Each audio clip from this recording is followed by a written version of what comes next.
Hello, welcome back, and thank you again for tuning in. I know I often say this. In fact, everything that I'm likely to say over the next 20 minutes or so has already been said before, but here we go yet again. And I mean it. I thank you and appreciate you for what you're doing wherever you are in the world, whatever kind of work you do or used to do or don't do, whatever your personal and neighborly and work relationships look like, I very much appreciate you for taking time out of your day or your evening or the middle of the night, wherever you are, and paying attention to this message. It has far greater impact and importance than you may imagine. And you may actually imagine quite a lot, which is very cool. It's even bigger than that. Again, very cool. And thank you. We're continuing through the text of A Course in Miracles, just a few paragraphs at a time, because as we discover in our study of this material, and as we discover, as we put it into practice, that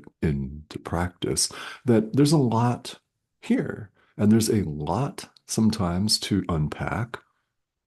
We therefore have a lot to say and talk about. Chapter 20, Section 8, which we've been looking at here, we're talking about vision, the vision of the Holy Spirit, which we're being invited to use, to look with, to see all of this wild chaos through a different lens, in a manner of speaking. Rather than see with the ego, we're invited to look at all of this chaos and destruction with the Holy Spirit instead. It's a choice of one or the other. This entire practice comes down to this choice, which we all have, we all get to make right here in the present moment. When else? Because we're not going to make the choice yesterday when we could have but didn't. So forgive, release. We're not going to make the choice tomorrow, hopefully, but tomorrow's not here, right? It's not here. Right now is when we make this choice. We're invited to look with the vision of the Holy Spirit who sees things as they are rather than the way we've made them. And this is something we're going to come back to because it's very, very important that we've made all of this that appears to surround us, that we appear to inhabit, that we appear to be participants in. We made it up. Granted, we're certainly not instructed in such a way in school. Certainly not. And here we are as adult learners, unlearning. And spirituality is rightly called an unlearning in a lot of ways. Yes, we're learning a new thought system. We're learning to see differently. We're also letting go of the way we've always done things in the past because it does not work for us. How can we say that? Well, are you always completely joyous and peaceful? Do you have, in other words, the eternal peace of God in your life right now, all the time in your awareness? Or are you constantly vacillating up, down, up, down, up, down, up, down, feeling great one minute, awful the next, feeling on top of the world and deeply optimistic about life, and then feeling like it's all come crashing down. It's like riding a bunch of stormy waves here. And at some point, we all formulate this wish to have peace, to step off the roller coaster, if you will. This course shows us how we can bring about the awareness of perfect oneness. Because we certainly don't see perfect oneness here in the world. And while we think that we're an individual ego, human being, self sustaining survival unit, with all of the labels that we heap upon ourselves from that, when you think about it, it's a lot. It's a lot. It's a whole lot. And what do we then do? Well, we learn to see with the Holy Spirit and we open ourselves to his guidance and allow ourselves to be guided and directed by our inner teacher. And please do not fear, although it's natural that we do, especially at first, that you're giving your power away to an outside source. Rather, you're reclaiming it. The Holy Spirit is part of our mind, not a separate outside foreign being, not a president or prime minister or any other kind of high office that appears to be outside you with power over you. No, the Holy Spirit's part of our mind. We're invited to lean on that, open ourselves to it, surrender to it, give our entire experiences over to the Holy Spirit for the purposes of healing the mind. It may take time to fully embrace this. That's quite normal on the path. Hence, as always, the repetition of messages. And in that sense, A Course in Miracles is no different at all from any other spiritual path because they all repeat the same ideas over and over and over and over again. At some point, we embrace it. Maybe today.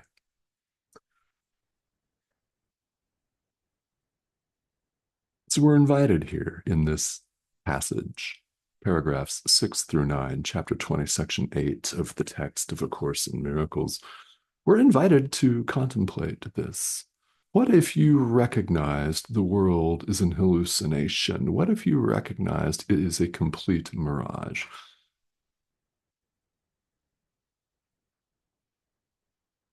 A bad trip, or maybe sometimes a beautiful one, but again, alternating up, down, back and forth, fluctuating and vacillating like big, giant, stormy waves or a roller coaster.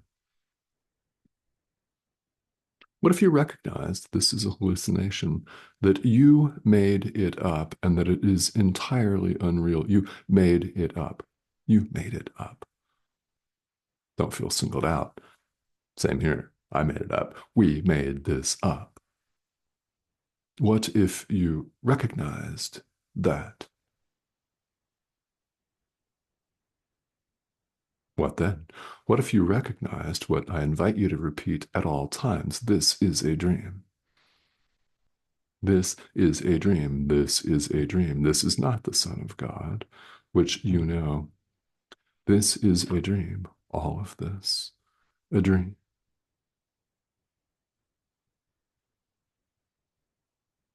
What if you recognized that? What would it be like then? We're invited to think about this because hallucinations disappear when they're recognized for what they are, nothing. Hallucinations disappear when they're recognized for what they are. hallucination, a mirage, a dream, a series of images that may appear fixed and lasting. Haha. There are no mirages that are fixed and lasting. They're not real. They're nothing. We've made them. Here's a statement that may take quite some time to embrace. So we offer it again here. We made the world, we can unmake it. Recognize it for what it is. A dream. By the way, there's a reason enlightenment, liberation, realizing God, however you wish to characterize this in words, this experience that we talk about so much here in the world and point to, there's a reason why it's called awakening. Welcome to that path. You're in exactly the right place. You're exactly where you're supposed to be right now. Whether you're a course student or not actually does not make any difference. This course is a universally themed self-study curriculum. It is not an exclusive club. All are welcome. It is all inclusive, regardless of background. You're here, remember. So right now, it makes absolutely no difference where you come from or what you may have experienced before. You're here right now. Again, welcome.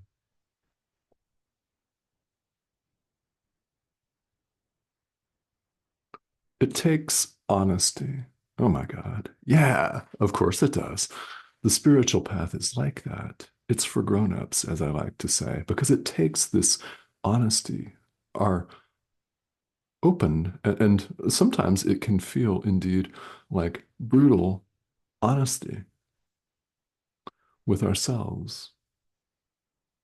That we made this. You have the power to unmake it. You could choose to use the vision of the Holy Spirit instead. And when you do, you do not see things the same way. If you're unsure about that, you're invited to try it. After all, what better way to learn than through our own practical application and experience? That's how we learn the course, by doing it. This intellectual understanding that we so worship here in the world has some value. Yes, of course. It is nothing when you compare it to the value of practical application. In fact, you can apply these teachings and ideas without fully understanding them and come to understand them completely through your own experience, putting them into practice because our experience proves proves to us that these ideas are true. And if you don't believe it, that's quite all right. That's okay, isn't it? Of course, it's a natural part of the path to think, what is this dude actually even saying? Huh? Quite natural. So we put it into practice. That's how we learn best. Our experience demonstrates to us that these ideas are true. And if you don't believe it, again, that's okay. Try it. You might find that you're all that much more willing to try it again.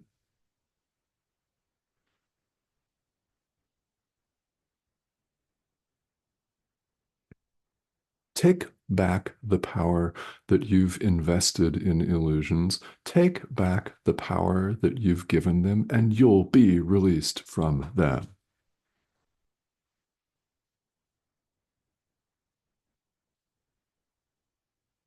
We mentioned this a few minutes ago that we're, in fact, accessing our power. Take back the power that you gave untruth, illusions. Take back the power that you gave to mere hallucinations, mirages that aren't real.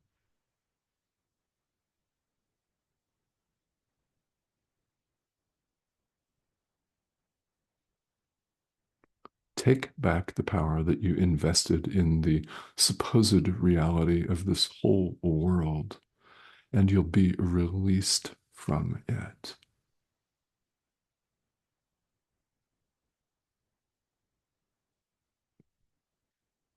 That's the message.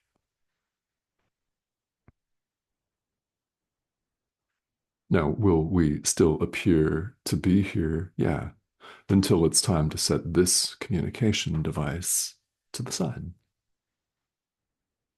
I mean, communication device doesn't last. It's not the Son of God. It's not who we really are.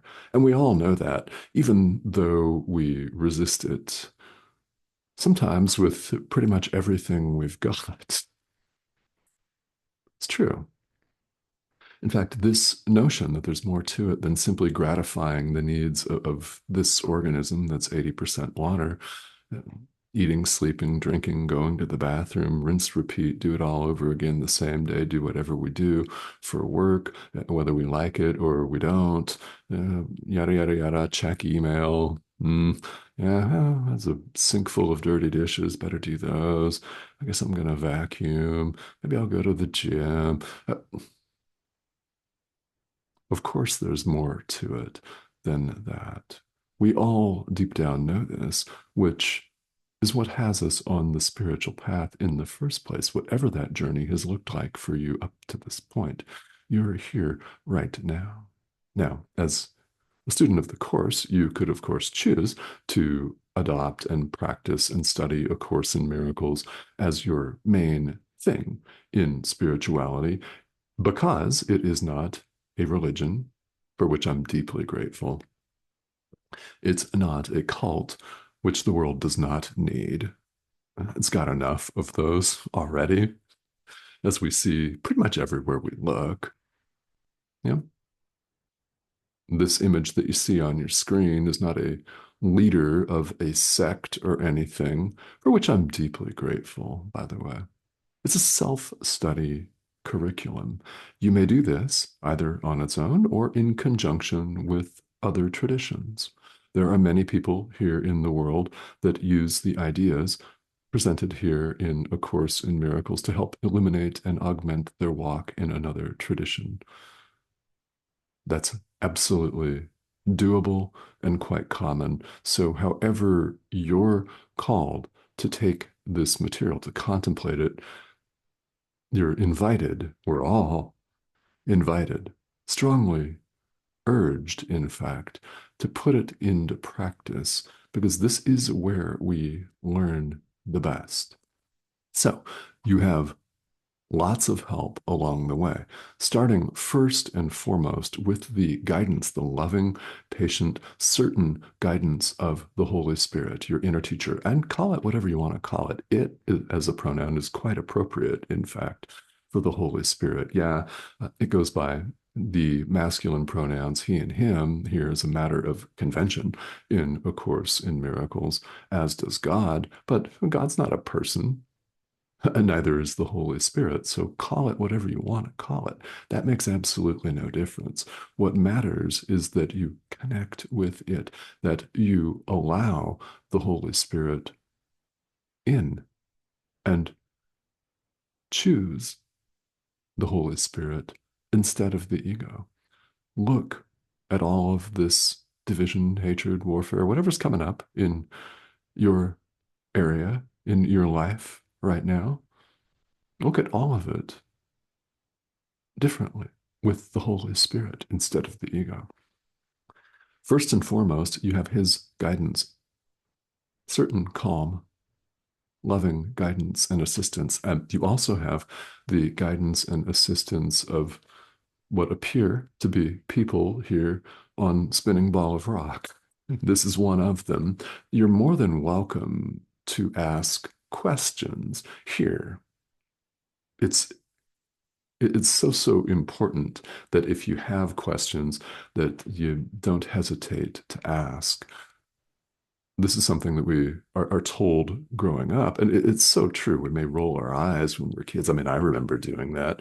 I remember listening to teachers saying there's no such thing as a dumb question. And I sat there holding the question in, of course. We all can relate to this, thinking, yeah, I think this is a dumb question. And the other kids are going to laugh at me if I ask it. But have you ever had the experience of asking and you get an audible sigh of relief from the other half of the class that had the same question? Right? There's a lesson in that elementary school lesson for each and every one of us as adults, as we've all had that experience. There's no such thing as a question here that is too beginner level. Those are often the best. In fact, they're usually the best questions to ask. So I invite you to ask them whether they're about spirituality in general or this course in particular.